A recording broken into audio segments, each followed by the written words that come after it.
Okay, we're going to get started. First of all, I'd like to thank you for coming out to tonight's bunker renovation project. Our objective tonight is to kind of give you a scope of the project, explain how decisions were made, and answer your questions in order to obtain your approval for this project. This project has been through two different course committees with updates to the two different boards, meetings with numerous discussions about the project, along with on-site discussion and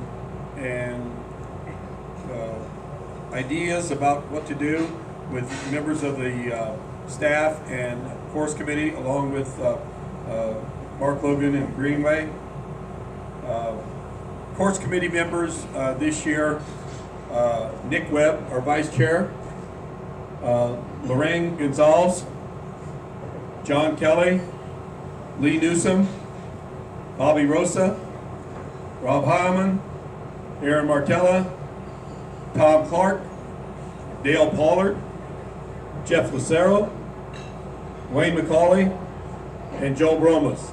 They are all been on the board this year, and we're in part of the discussions of this project. They've all put a lot into it. I guess my main point for bringing that up is this wasn't just decided yesterday. We've looked at this. Mark, I think you said we talked about this the first time, what, 2010? Actually, earlier than that, but seriously. Your notes. Okay. We did entertain other bids from other companies using the same specs. One company brought in a bid of over $739,000. Another company brought in a bid of just a little over $364,000. There were some questions about how that bid, in my opinion, it wasn't apples for apples, but that was a bid that we did receive.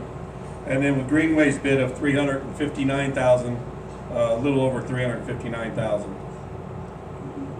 Your assessment is based, if this should pass, your assessment is based on Greenway's proposal as submitted in February with a contingency of about $17,000 in it. As you know, with any project, there may be requests for changes that the board may approve. If need be, we would work with them, work those into our 2018 budget, but your assessment will remain the same. Just the information that was handed out is for you to take home. Kind of like to summarize the actual project and what is going to be done, the job description, the colored individual ones of the holes. We're not going to go hole by hole for you. They're basically for you to look at. If you've got questions, please ask, in regards to a certain hole. But we have, so you don't need to listen to me anymore. So I'd like to introduce to you Mark Logan with Greenway Golf. Yeah, give my hand. John, I don't know if I need this thing or not. I've got a loud enough voice as it is. Everybody, my name is Mark Logan from Greenway Golf. We're your maintenance partner. For those that have been here a long time, everybody probably knows my face and definitely knows my accent. I've been involved with the club since 2002 when we redid the greens in the irrigation system. And in 2006 we came on and we were your maintenance provider. We obviously overplanted the fairways and brought in hybrid root into it, and so I've got an extensive history at this property. I know it pretty well. As John said, the bunkers actually have been, if my memory recalls exactly, back to about 2005, 2006. Bunkers were spoken about then. Obviously, it wasn't a priority at that point, but it was brought up again in 2010, and obviously again just recently. So, stretching back about a year or so. And obviously the club's done their homework and their review on pricing and with various contractors. And I do want to point out that since we are your maintenance provider, My basically bid was based on there's no profit built in. We already get paid by you guys, so it's an added value basically service that we provide. I want to start off with a PowerPoint here. Like any situation, you have to ask the right question, and so the questions are, what are the current issues with the bunkers at Turlock? As a player, many of them are too deep. If you're not a skilled player, some of them are very, very deep and challenging. Obviously, if you're a senior, it can be difficult to get into. They're a step down, obviously, because of the depth. They have various sands, the native sand basically that's in there, and some sands that have been topped off over the years vary. There's been no consistency, so that creates obviously a challenge. Like any hazard, the bunkers need to be consistent. If a green rolled at 11 and another green rolled at 7, most people here would come unglued. So bunkers are no different. Even though they're classified as a hazard, they need to have consistency. There is no internal drainage. I hear regularly that the bunkers are wet. Unfortunately, with an irrigation system as sophisticated as it is, we do have part circle sprinklers that throw away, but there are times where with wind and certain other sprinklers that throw into it, so it's unavoidable to get moisture from irrigation into bunkers. And obviously in the wintertime, when it rains, they fill up with water. The groundwater can seep up in some of them, obviously in the low locations. Having internal drainage is typically a fundamental infrastructure feature that is necessary to eliminate nuisance water.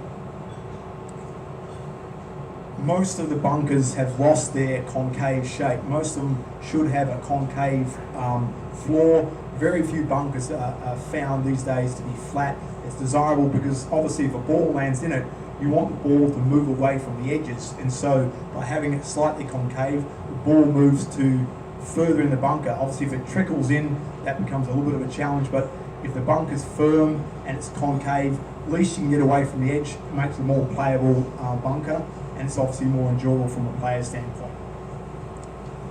The sand itself, as I said, because of its variation throughout the property, it doesn't pass any criteria. There's a specific criteria for bunker sands. The sand is contaminated, it has high silt clay content in it, less clay but more silt and fines, which obviously would not pass the USGA specification for bunker sands. That's part of the reason why the bunkers don't perform. You can get a plug lie or it can be rock hard. They're all criteria that basically the new sand would address.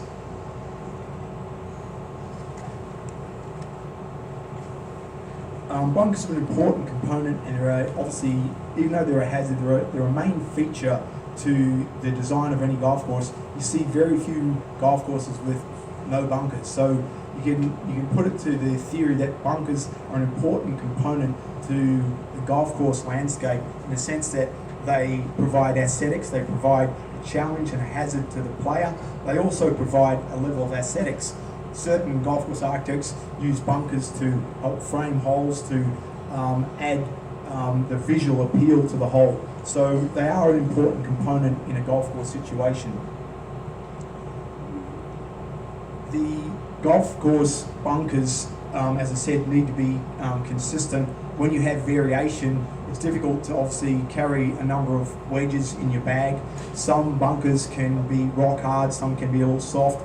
You want to try and obviously keep a level of consistency to ensure that you can at least play this similar shot. With the bunkers the way they are out here, I've seen it many times, you virtually scull the ball out of the green because the sand's not pliable enough. Even though Tom does a great job of getting in and cultivating that sand weekly, because of the fine situation and the regular irrigation on turf grass, that packs down, becomes unplayable, and becomes a difficult shot. And like I said, most players, even a good player, would struggle with the firm conditions. Makes it difficult to flop the ball out of a bunker, which is really what they're designed to do. The USGA, as I said, have a certain criteria for bunker sand. Bunker sands have to have a certain drainage rate. The depth of sand impacts the performance of the drainage. If a sand column is too shallow, it stays wet. If it's too deep, it becomes too dry and the sand becomes loose. So all those important factors are important for the right type of sand. There's also what's most important is what's called the penetrometer test, or the fried egg lie. That is, if a ball coming in from a shot down the fairway lands in it, the sand has a certain amount of resistance so the ball doesn't vary. The sand that we've chosen and we've demoed out here in the practice bunkers has those capabilities. So we've met with the bunker sands the criteria that would provide the most consistent and uniform conditions for the golf course. Bunkers can vary in shape and size. One of the things that we have an opportunity to do with the improvements, the other contractors that bid on this, they basically, the criteria was just to replace the sand, put drainage and liner in. One of the things that's happened over many, many years, some of these bunkers go back to, probably some of the original locations in state, is that they've built up, obviously, as sand splashed out over the years from many, many players playing out of them. The edges have built up, so we would take the sod off around that, lower those, modify the shapes to make them more aesthetically appealing, and also to tie into the surrounds and make them obviously blend back into what they should have been probably many years ago. Some of the capes and noses and fingers in them, we would eliminate some of them. Some of them maybe were designed like that, maybe they weren't, they just occurred like that through edging over the years, so it has an opportunity to make changes on that. The American Society of Golf Course Architects does recommend that bunkers be renovated every 10 to 12 years. In my opinion, that's probably a little overkill, but that's their recommendation. USGA has anywhere between 10 to 15 years. To my recollection, most of the bunkers have not had a lot of work done in 20 plus years. Some work was done on the front nine back in '96 when the greens were done. It's obviously before my time, but from guys that have been around the club for a long time. And if you look at the front nine bunkers, they are a lot different to the back nine bunkers, and so that makes a good sense that some of the bunkers were done, some were not. It's probably a function of finances at the time. As I said, over the last 15 years, in my time here, no serious bunker work has been done. We've added sand, we've cultivated sand, we've done various things, but no serious improvements have been done to the bunkers. You've done greens, you've done an irrigation system, you've done fairways. The next logical component to the portions of the golf course that need improvement would be the bunkers. There are several aims, obviously, at making improvements outside just the functionality in terms of the playability of the bunkers from actually being in it. There's an opportunity to maybe, because of the age of the golf course and technology today, I'm sure most of the good players bang past most of the fairway bunkers, and so it gives you an opportunity to maybe add some fairway bunkers in that would affect the better player and fill in some of the bunkers that would basically affect the high handicapper, the ladies and the seniors. And so there's an opportunity to do that inside a complete bunker renovation, which is important because the best players can hit a ball well past the hazards, where the average player, seniors and women, are more likely to end up in a fairway bunker. So that's a consideration that you need to think about as well. As I said, even though bunkers can vary in shape, size and their overall look, there has to be a consistency throughout. There's some access issues. It's identified in one of the sheets that you've got there. That was just a concept plan that'll get fine-tuned, obviously, once we get down closer to the project, if it is approved by the membership. There's some opportunities to improve access as well, and I'll use hole 12 as an example. If you're on the right side of the green, you either have to walk around to the front or to the back of the green. The idea would be to split those bunkers, provide some walk up, make it a little easier for the membership. It obviously helps the pace of play, and it doesn't mean that you have to walk all the way around. Hopefully too, it means that carts will stay off the approaches and green surrounds and allow the members to just generally enjoy their game and their round through the process.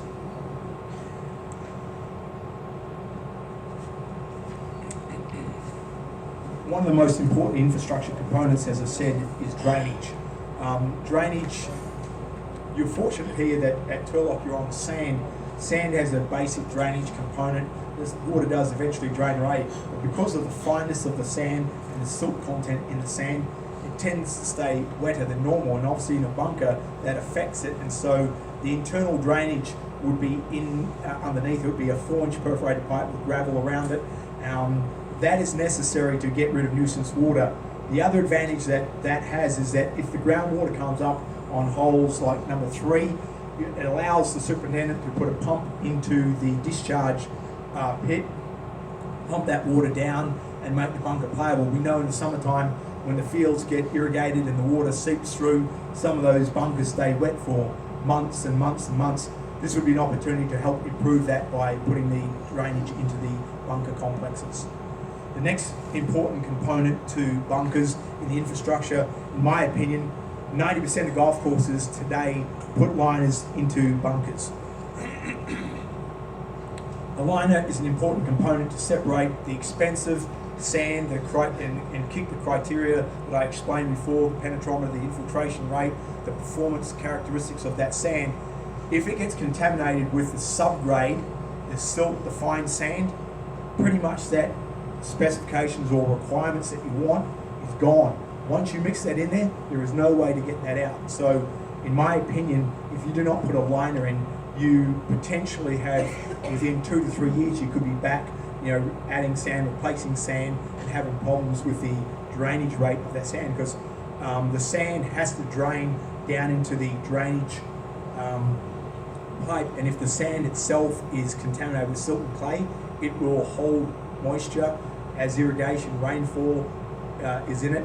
It'll lose all those specifications. I hate to sound boring and repetitive, but it's an important component to understand. Finally, then the sand is placed into the bunkers. As I said, there's a specific criteria. Sand that we've got, we're able to negotiate a pretty good price for it. Sand for bunkers in California can range anywhere from $30 a ton up to $150 a ton. So it can be very expensive. We're able to get a sand that obviously met all the criteria. An important criteria for bunker sand as well is even the colour. It obviously helps accent, helps visually direct, and you can see where the bunker and the hazard is, and so that sand is important. The sand that we've chosen seems to stand out very well. It's not too bright, so you don't need to wear your sunglasses when you get in it, but it is certainly the ability to see where the hazard is defined, which I think is important, and so that's a good characteristic to have. Finally, you move on, and obviously in the project, once those infrastructure components are done, that would be the reshaping of the bottom, the surround to the bunker, lowering it, modifying the shapes, maybe removing it in some cases, putting the internal drainage in, putting a liner in, putting the sand in. Then as the final stage, that would be to compact it, the plate compactor, and then putting grass back around it, sod back around it. Then the bunker would basically be back ready for play again. If the club decides to do that, they can definitely improve the chances of having quality bunkers in the next 10 to 15 years by having all those infrastructure components. Like a house, if you've got shaky walls and you put a new roof on, it's not going to help that roof in the long term. The infrastructure is a critical component for long-term success of any component to the golf course, and bunkers are no different. And their portions of the infrastructure have not been on place, and that's why the bunker consistency in the time I've been in 15 years has always been an issue. And so to rectify that once for all, asking the right question, what do we need to do to solve that problem? This is what you need to do. Is there any questions that anybody has?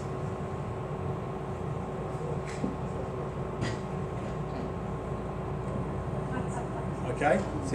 Yes. Thank you. When groundwater comes up, if there's a liner there, does that prevent that groundwater from coming in? No, the liner is porous basically. Water has to actually go down as well. So the liner basically is porous. It doesn't allow, obviously, silt and clay to move through it, but it allows water to move through it. So it allows water to move downwards and upwards. But if you've got the drainage system in there, then you can pump that water out, so the water movement upwards is less likely. Yeah. Have you given any consideration to upkeep? I know we had a work from the further south of us that put it to beautiful and it's now in bathrooms. So we never do. Wait a minute. I know an easier solution. Why don't I come to? I will come to the mountain.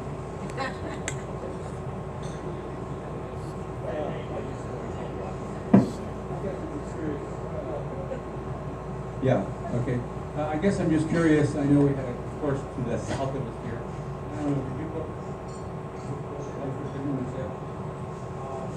Yeah, and I mean, they looked really nice when they were initially installed, but now they're disastrous. I guess my question to you is, have you done estimates as to what it will take to keep these bunkers on an annual basis? Yeah. So the question was, bunker southers, the bunkers have deteriorated over a period of time. Their infrastructure was not completed. They opted not to put internal drainage into those bunkers. They were lined, and they chose a sand that basically obviously was at the top end of the scale, and so they never had the money after that to replenish sand. We, in discussions with the club, have would make allowance, obviously, in the annual maintenance budget to be able to maintain those bunkers. I understand that, but what would you estimate that is? Well, if the bunkers were improved on an annual basis, you could spend anywhere between $10,000 to $12,000 a year topping off bunkers. Just new sand? Just new sand. Yeah, not necessarily maintenance and everything else. Well, you've got the maintenance no matter what you. The maintenance is what you. Our maintenance here right now is pretty low. No, I wouldn't think so. We can actually tell you how many hours on it. There's a lot of hours actually go into it.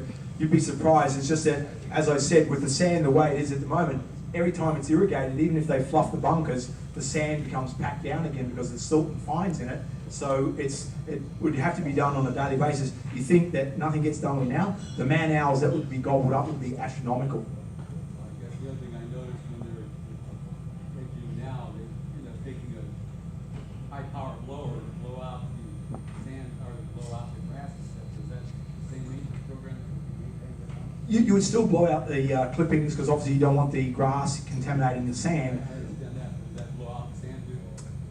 A very small amount. More is splashed out through play. Most of it is a lack of replenishment.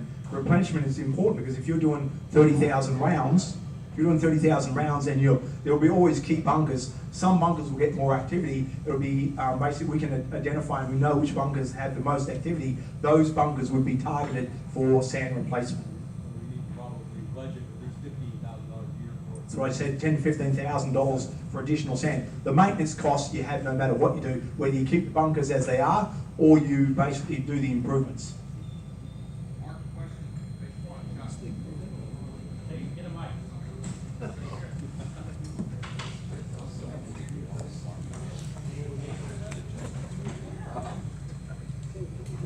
Spending some money on sand right now.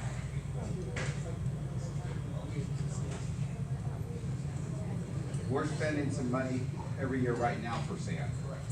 And we're also maybe doing a little bit more labor on the sand on the bunkers because of the sand we have. So that $10,000 to $12,000 you mentioned, is that gonna be offset? We have to take some out of that for what we're currently spending, and do we save any labor? In my experience is you don't save a whole lot of labour. You're going to use that labour to make sure that the bunkers are raked even more, especially typically you want to smooth the faces, rake the bottoms, that way the ball rolls down. You can't do that at the moment because the sand's so fine it packs down, it makes no difference because you've got to keep fluffing it. So I would say there's no net gain in terms of reduction in labour. The cost that we've allocated now, which is probably $5,000 to $6,000 for bunker sand replacement, we may increase that just so that we can continually keep the proper depth of sand in there. That will maintain long-term success for the sand. Yeah, that is correct. Yes. We're not replacing a lot of sand right now. It's usually not very high quality. Doesn't work, gotta use this. Yeah, Mark, when you're mentioning the drains for these bunkers, and a concern I would have is we all know that during the middle of the summer, these farmers are all irrigating, our water table gets up. Where so there is some bunkers out there, there's water in them, it's because our water level's up that high. So you're gonna put these drains in, are they gonna be gravity flow drains? Or how are you gonna get this water out, and at the same time, where do you keep that liner from working its way up if you got water in between all the time? Good question. That's a simple answer to that. The water is basically, the drains are set at 1%, so they do gravity drain. The liner is actually stapled down, so it's not going to lift up basically with the water. The advantage you have of having the drain pipe there is it will go to a collection pipe. There'll be a 12-inch pipe where all the bunkers drain to with a grate on it. The superintendent or ground staff can drop a pump into that, pump the water out. Now, yes, the water is going to continually come back through, but because of the pump, hole number 6, right there, we put that sump pump in 10 years ago, and that's obviously done a great job. Remember how wet and boggy that area used to be? It's still wet, yes. I mean, we can't stop unless you want to stop the farmers from flooding the fields around it, but it's significantly better. It used to be standing water on the surface there, and remember all the smell and the mucky goo that was there? It's wet, but it can pull water out. I'm not saying that the drainage is going to solve the fields around its problem, but you have a much better chance of actually getting the water out and making the bunkers playable rather than having to sit there for 2 or 3 months full of water. Any other questions? Okay. Oh, looks like we've got one over here. Tom? Just on the pictures, Mark, I know, but you go. On the pictures on 5 and 8, the red around the front of the bunkers, is that expansion of those bunkers to the red area? Yeah, that was my original. You see the notes on that, it's actually to lower the lead-in. Some of the lead-ins, as I said, the sand splashed up and built up over the years. That's to actually lower those lead-ins, so you're not taking a 1.5 step down into the bunker. We would actually raise the floor of the bunker and soften that lip, because they were never designed to be like that. That's just, over a period of time, sand splashes out, the grass grows through, it's like top dressing. Eventually, you end up with a volcano around the bunker. So does that mean it's gonna you're gonna expand those bunkers bigger? No, we're taking the sod off. We will strip the mountain or the volcano, the elevated edge, lower it back down, and then put the sod back on it again. So that was just basically showing the lead-in areas that would lower down. Correct. As I said, that's a maintenance item that basically has to be done periodically on bunkers that, they get volcanic if you want. That's why the edges on the green side and the back edge where the sand blows out and flips out, obviously they build up through years and years and years, and it has to be lowered down at some point. Okay, that makes sense. Okay. Anybody else have any questions? They have great questions? Sounds like no. Thank you very much for your time.